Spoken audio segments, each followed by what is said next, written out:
Okay, so let me again introduce the formal structure of KPAB.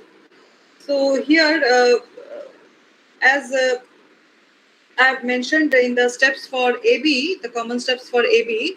So if the KPAB consists of the four algorithms basically. So in the first algorithm is the setup algorithm. So this is executed by the key authority. Now the setup algorithm takes the implicit security parameters like we can have the say group size, the domain parameters of the group. Okay, if you are using bilinear mapping, then those will be the some of the domain parameters specific to the bilinear maps. Again, if you use ACC, then there are some other domain parameters. So those are considered as the implicit security parameters. So these are taken as input, and this setup algorithm, it outputs the public parameters params and the system master key. SMK. So this params is publicly distributed, but the system master key is kept with the key authority. Okay. Now the next algorithm or next phase is the encryption.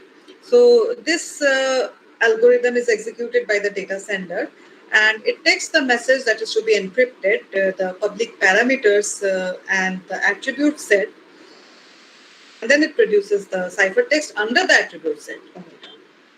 Okay. The third phase is the key generation.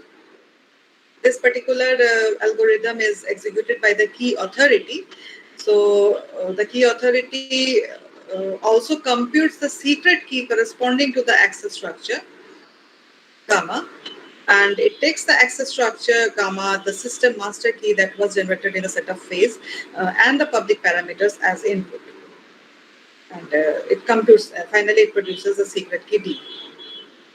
The last phase is the decryption phase. So in the decryption algorithm, which is executed by the data receiver, it considers the receiver's secret key D and the ciphertext encrypted under omega, the public params as input. Finally, if this omega, this attribute sets, if it satisfies the access structure gamma that is associated with the decryption key, then only the algorithm will be able to decrypt the ciphertext and get back M. Okay, so this is the formal structure of KPAB. Now I'll introduce the formal structure of CPAB.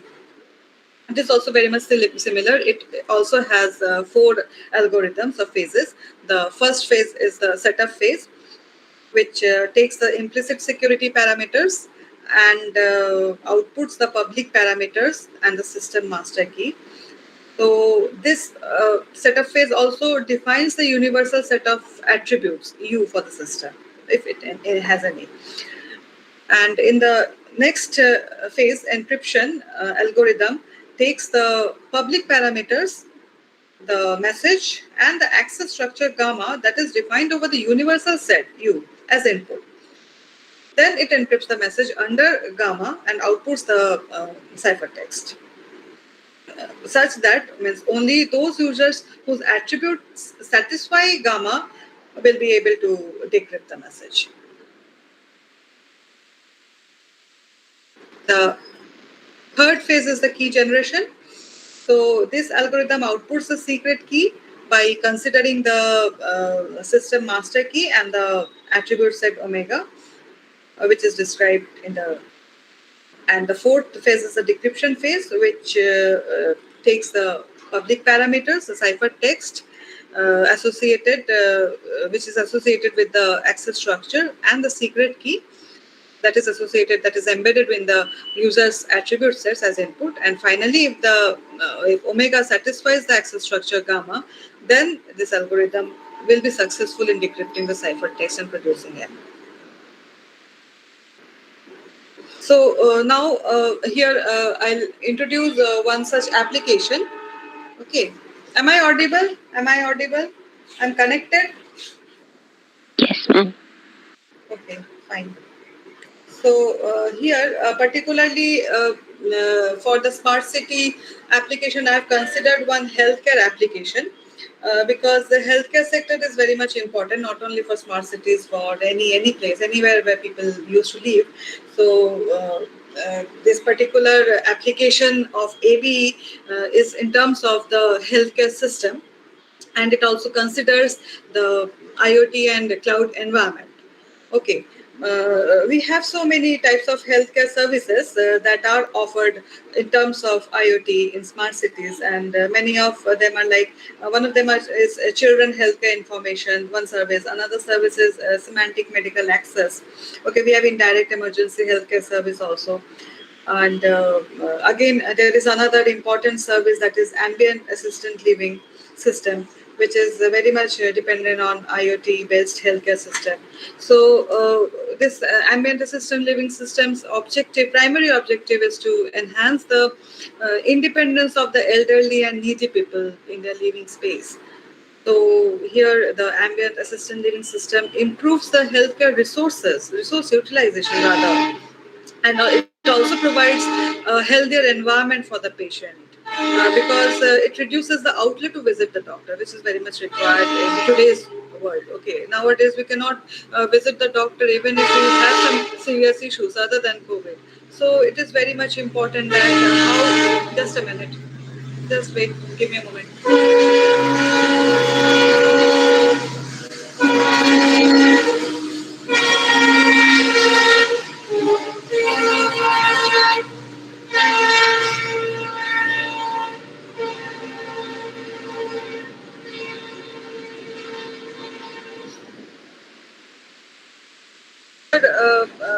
Means in these type of applications that incorporates IoT and cloud, basically the IoT, uh, it consists of some of the wearable and or implantable medical sensors.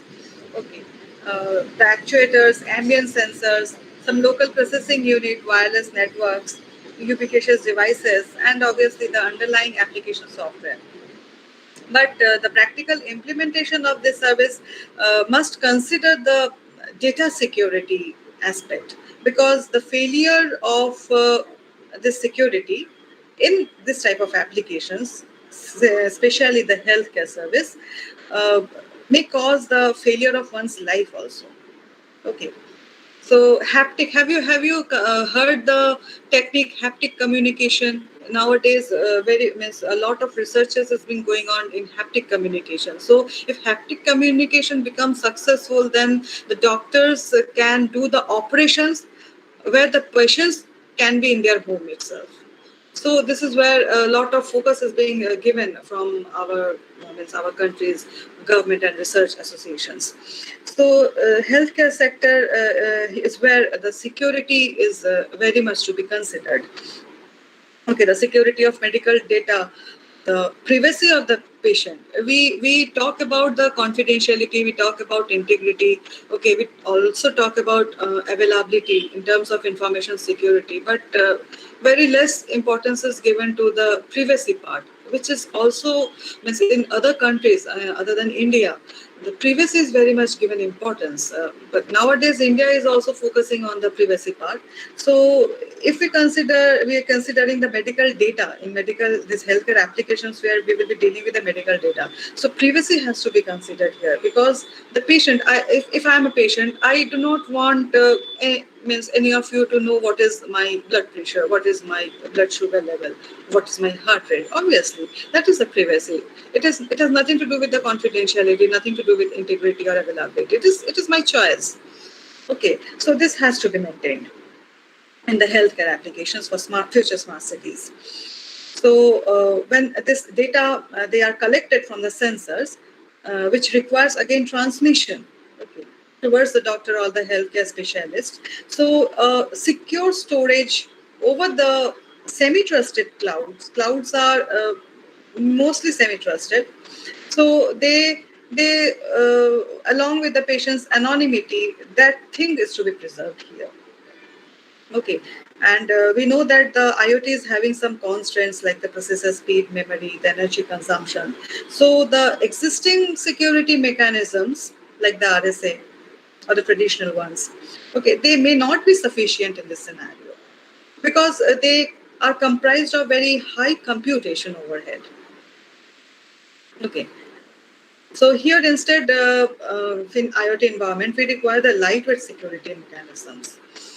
And considering this point, the application that I'll discuss in the next slides, it is focused on or based on elliptic curve cryptography technique.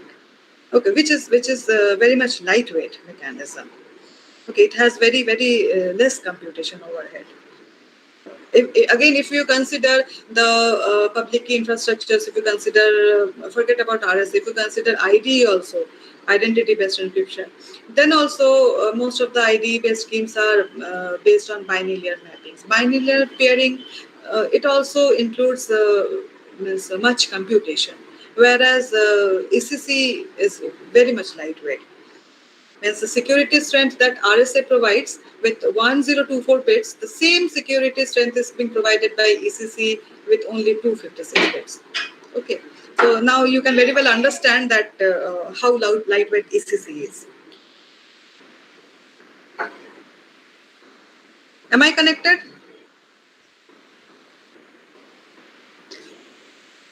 Am I connected? Okay. Yes, madam. Okay. So, just a minute. I'm also checking the window. Okay. So this is just, I talked about these points here.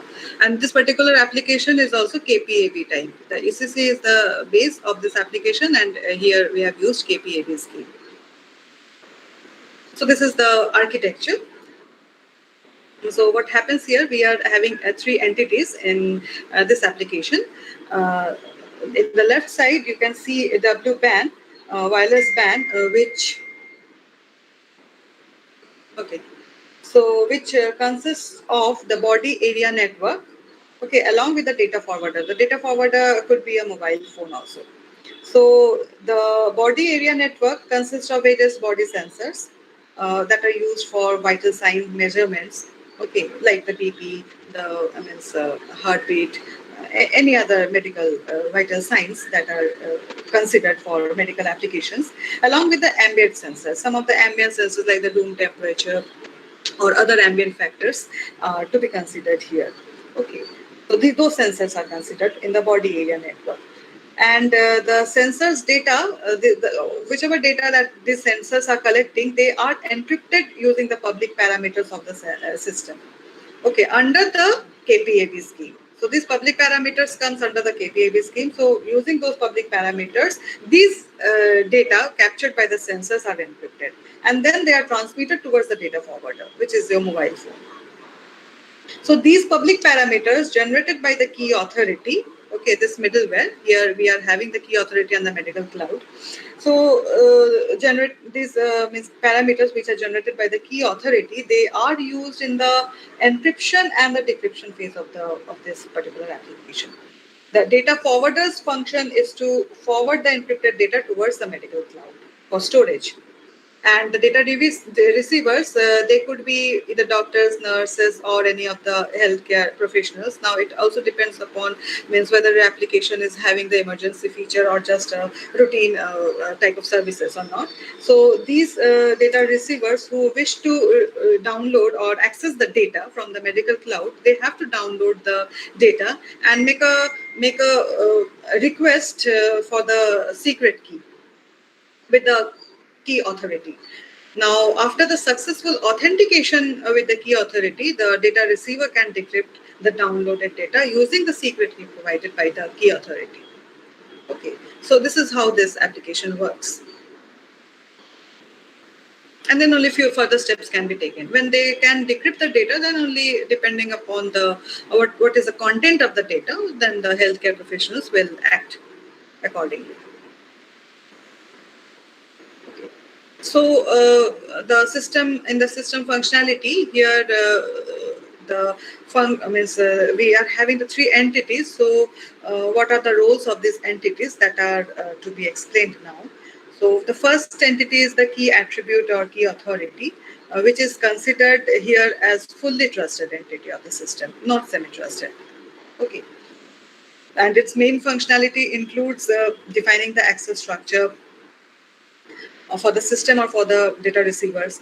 Then issuing of the attributes corresponding to the means all the characteristics of the data receivers, providing the unique identities, okay, corresponding to each of the data attributes of the data receivers. Then generating the secret and the public key pair, okay, corresponding to the attributes, each attribute. And finally, this key authority maintains a list of attributes corresponding to the unique identity of each of the data receiver. And further, it also supports the data receivers in decryption phase by providing the secret key. The next entity is the data sender, which is responsible for encrypting the message, okay, under the specified set of attributes. So if the attribute set satisfies the access structure, uh, then only the decryption will be successful. The final entity is the data receiver, who can access the encrypted data that is stored in the cloud and successfully decrypt it if and only if the attribute set that is used for the encryption satisfies the access structure. The decryption is actually initiated by the key authority. So for this, at first, the data receiver has to submit its unique identity and the set of attributes used for encryption to the KA. Then KA will check whether this attribute set is satisfying the access structure corresponding to the identity or not. If it is satisfied, then the KA will compute the secret key, and then it will securely transfer to the secret key to the data receiver. Are the steps of the KPAB mechanism. Okay, as with the KPAB base scheme, in this application also, it has four phases. Okay, rather it has one extra phase. So in the initialization phase, the data receivers, along with their attribute sets, they should first register with the key authority to obtain the corresponding identity, unique identity. Here the KA maintains a list of attribute sets, okay, and the corresponding unique identities of each of the data receiver. And besides these attributes, the KA also defines the universal set of attributes and access structure for the data receivers. Okay. The next is the setup phase. So in this phase, at first, the key authority takes the implicit security parameter, which specifies the group size and other elliptic curve domains here as input. Then the KA defines the universal set of attributes. Okay, here denoted by the small ai, and for each attribute ai that belongs to this universal set u, it chooses a random number si that belongs to zq star uniformly. Hence we can say that based on ecc, the public key for each attribute ai is given by si.g, where g is the elliptic curve group generator. Okay, so this is a point. You have to keep it in mind. ECC will be, I think, it will be explained. It was explained previously a little bit, and further it will be again explained in tomorrow's session. So this is a point, okay, and a point. We know that in an elliptic curve, a point has two coordinates: x-axis and y-axis. Okay. So this is the public key. This becomes the public key for each attribute. Now, assuming here this application has been considered a lifetime, so here assuming that the lifetime of this application is m, okay, let us consider small m is the lifetime of this application. So it is divided into discrete time intervals, ti0, ti1 to tim-1.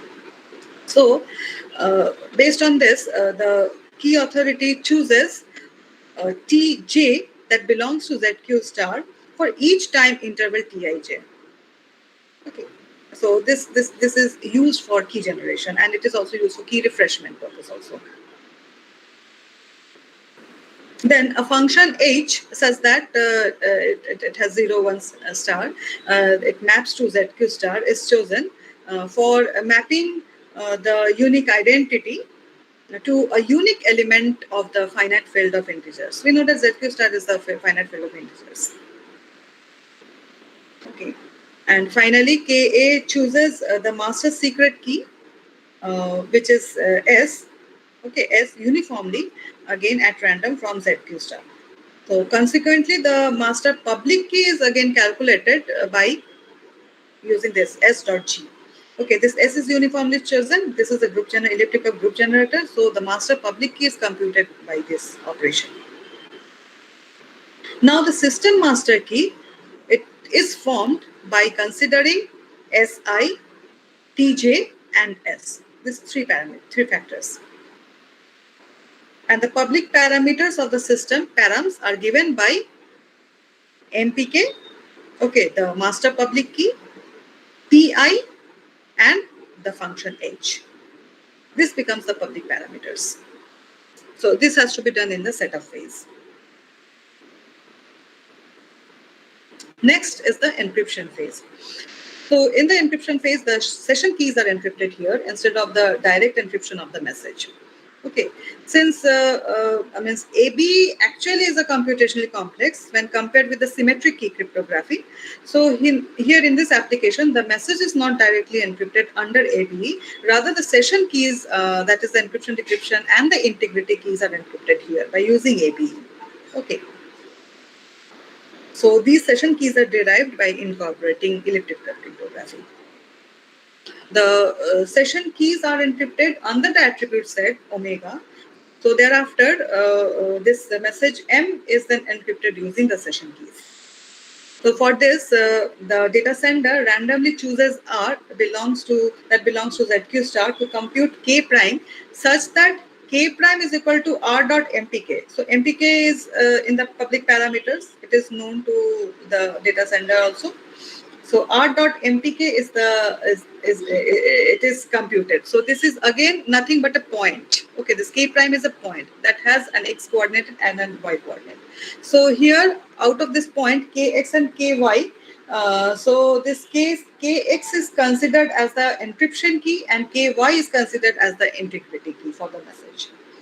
So after that, each attribute in the authorized attribute set omega, the value ki is to be calculated such that ki is equal to r dot pi for all I belongs to omega.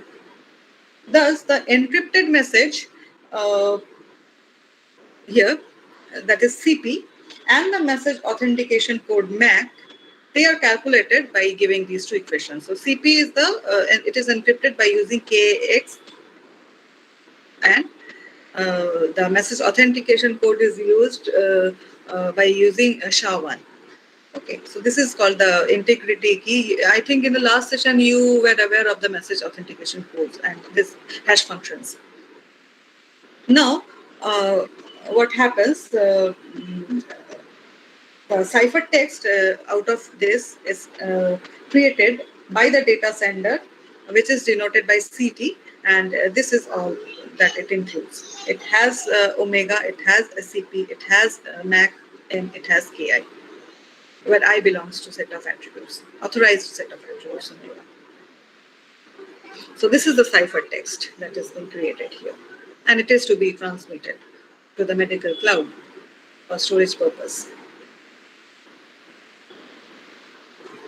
Now, in the next phase, it has actually one extra phase in this application. So instead of the secret key generation, here the phases is divided into initial secret key generation and the key update. So the next phase is initial secret key generation, where the key authority generates the initial decryption key component at time interval Ti0. For each attribute in the specified access structure upon receiving the request from the data receiver. Okay. So if the request is valid, then the key authority computes the secret key corresponding to the access structure. So for this, a polynomial QU with degree THU minus 1, where THU is the threshold. Okay. So with degree THU minus 1 is assigned to each and every node U of the access tree T, where just I call that the THU is the threshold value for the node U. Now, let us consider the root node R. Okay. So for root node R, the key authority, you might not be able to hear, just give me a moment.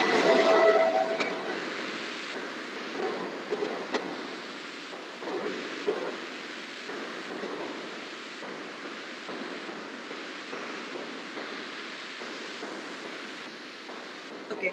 So for the root node R, the key authority sets the polynomial QR0 is equal to S. S is there, okay. So it sets, the key authority sets this and chooses other THR minus 1 points randomly to uniquely define the polynomial QR. And for all other nodes U that belongs to the tree suffix nodes except the root node, the key authority sets the value of polynomial QU0 is equal to Q parent U index U. So this is something means when we were defining the access tree, these terminologies were used. Okay, so these are the values of the polynomial for each node. And like the root node QR, uh, THU minus 1 other points are randomly chosen to uniquely define the polynomial QU. So QR is for root node and for all other nodes it is QU. Okay. So while defining the polynomial for the leaf node, now we are considering the leaf node U. Secret share of the secret key is embedded with the attribute of the leaf node. Okay.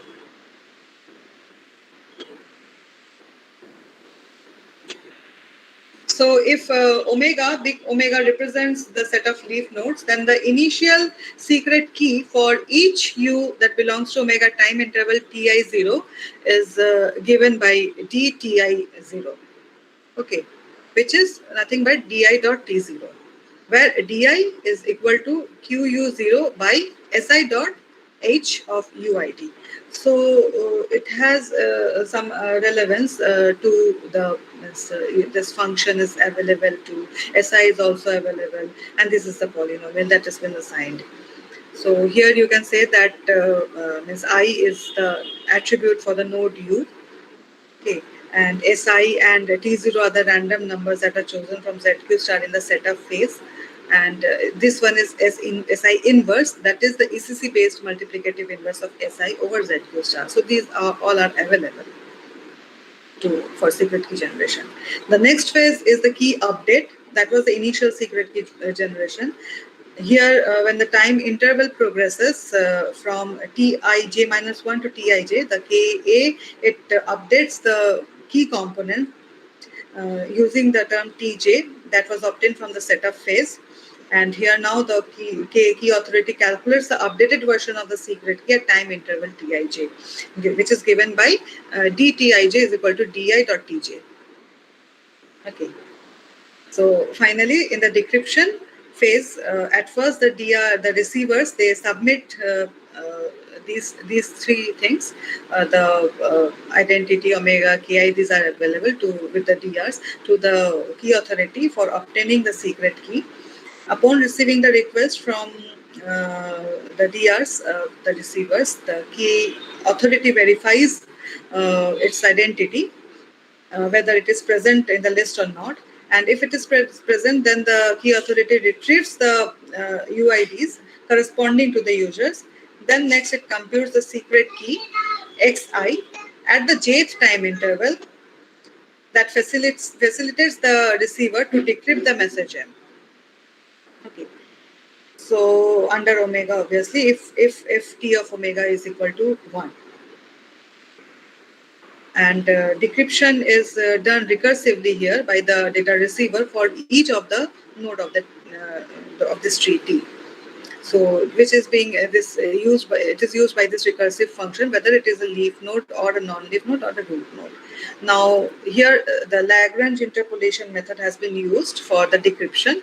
So ultimately for every node, whether it is leaf, non-leaf or root node, it is being shown, I have not given the proof here, it is being shown that it is equal to QU0 dot R dot G.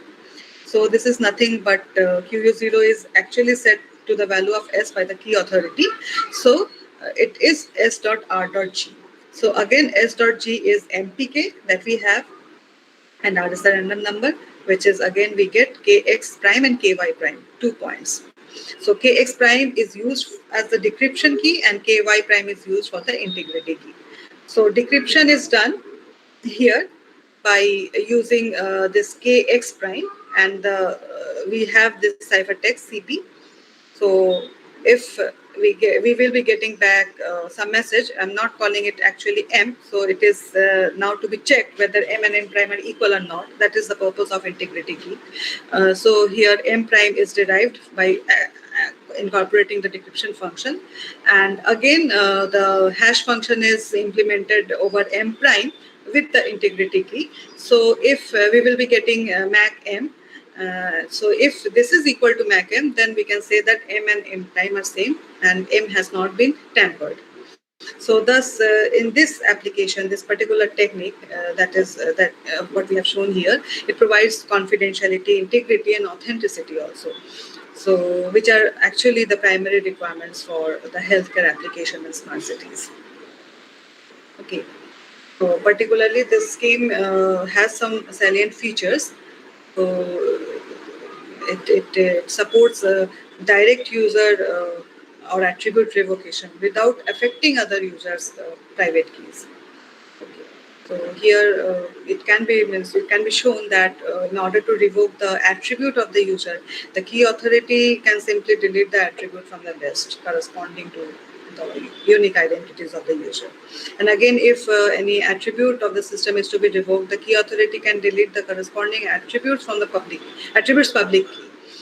Okay, and finally, to revoke the user, the key authority has to just delete the unique identity corresponding to the attribute set, which is being owned by the user. So here, this attribute or user revocation is being supported in this particular mechanism.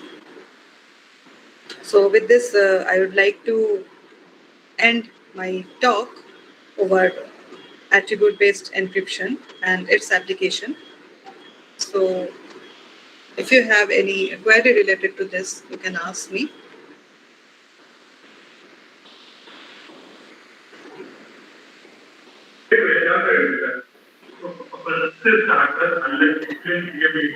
Ma'am, I'm Sumitra here. Can I ask a question? Are you saying something? I'm not able to get you. Yeah, I'm Sumitra here. Can I ask a question? Yes, surely. Ma'am, how did you perform the security analysis of this protocol that you have designed? I've not shown. You can the security analysis that by designing the game between the adversary and the challenger, the security analysis can be done. Okay. No, are you simulating that protocol and then checking for the security? Usually we do it with the help of certain tools, isn't it? No, this is the encryption. This is the encryption and decryption mechanism. The protocols have the what you are talking about, I guess, is for authentication purpose. So the simulations or the programmings that are actually done, whether the protocol is safe or not. Okay, whether authentication is possible or not. Here, the main technique is whether the encryption and decryptions are being done or not.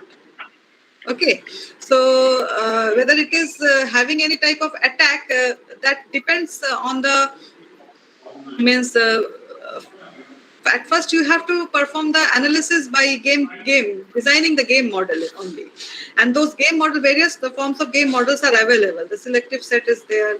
Okay, so many types of game models are available, and based on that, you can say that whether any attack is possible or not here. Obviously, this particular mechanisms may have any attack. So that is to be checked. Mathematically, that is to be checked. But at first, you need to design the game. So that is not a part. It is a part, but I have not included in here itself.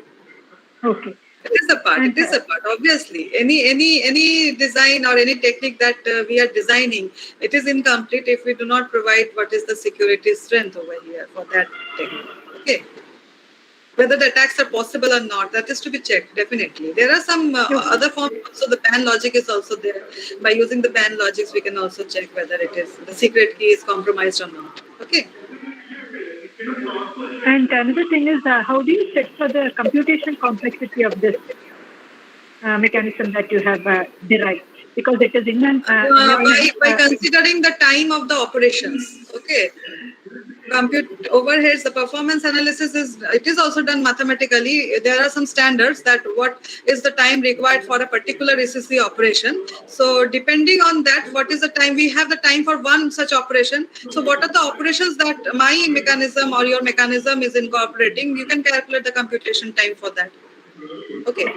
Again, for the message, you know how many bits are there transferred. So you can also, the communication overhead or the storage overhead can also become computed based on the bytes and bits. Okay. How many messages are communicated? Yes. But was that included in this? That is what I am trying to understand. While explaining this, Yes, it is to be extended. Okay, that part is not. I have not discussed that part here. I've just shown how ABE can be implemented as an application for smart city. But that technique, whenever if you are to design any mechanism, any such mechanism, you have to do such performance analysis part also. Security analysis and performance analysis both are required. Yeah. Thank you, ma'am. The purpose of this is to just introduce about the concept of ABE and how ABE can be incorporated for an application in smart cities. Yeah, yes, I understand. Thank you. Okay. Any other question?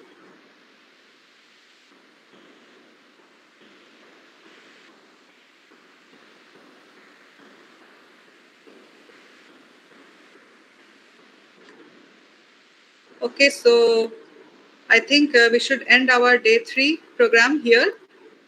Tomorrow we will be having so many new topics. We are going to have cloud computing.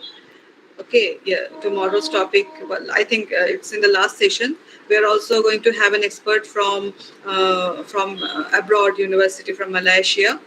So, see you tomorrow again. Thank you all.